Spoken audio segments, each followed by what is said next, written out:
आनंद मठ। आनंद मठ और ऋषियों की अनमोल धरोहर को संजोएं।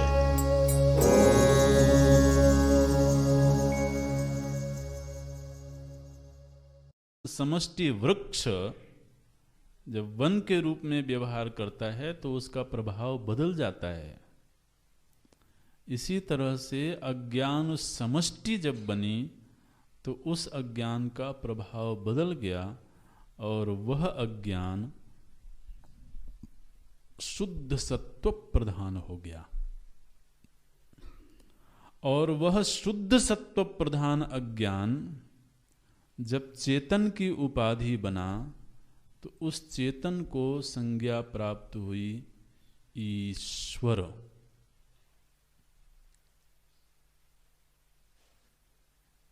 अन्यथा चेतन केवल चेतन मात्र है, वो शुद्ध सच्चित आनंद स्वरूप तत्व है।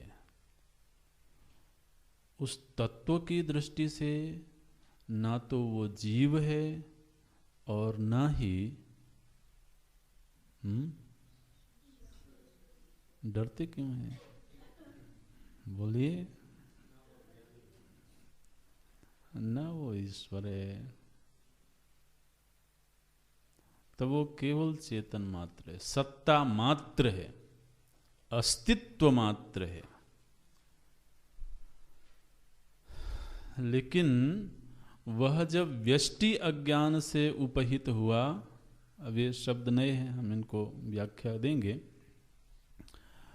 वह जो चेतन तत्व है, जिस चेतन के विषय में हम आज तक पढ़ते रहे हैं, वह चेतन तत्व जब व्यष्टि अज्ञान से उपहित हुआ तो उसी चेतन तत्व को का नाम पड़ा जीव।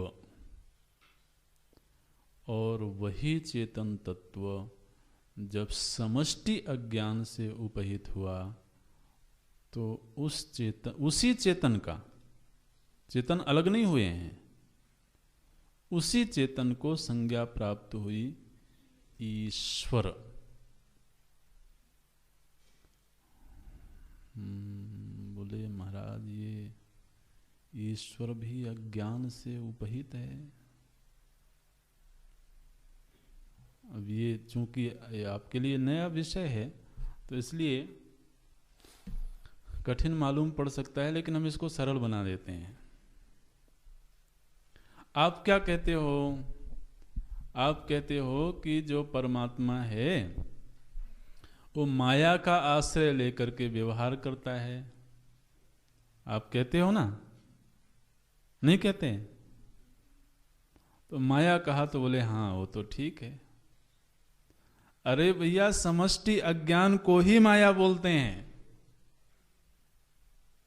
जिसको यहां पर समष्टि अज्ञान कहा जा रहा है, बचपन से अब तक ये जो माया माया माया सुनते आ रहे हैं, ये माया क्या है?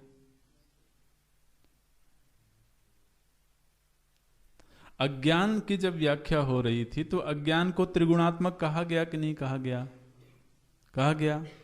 और तत्वबोध में जब माया के विषय में पढ़ा तो क्या पढ़ा? सत्व रजस तमो गुणात्मिका पढ़ा। ठीक है। यहां अज्ञान को कहा गया देवात्म शक्तिम, वहां पढ़ा ब्रह्माश्रया। तो कोई भेद दिखाई दे रहा है? नहीं। तो जो व्यष्टि अज्ञान है, यह चेतन की उपाधि बन करके चेतन को जीव के रूप में उपलब्ध करवा रहा है। और यही अज्ञान समष्टि जब हो जाता है तब वह उसी चेतन को ईश्वर के रूप में उपलब्ध करवाता है। अगर इन दोनों ही उपाधियों को हटा दिया जाए तो ना जीव है ना ईश्वर है, केवल चेतन मात्र है, केवल ब्रह्म मात्र है।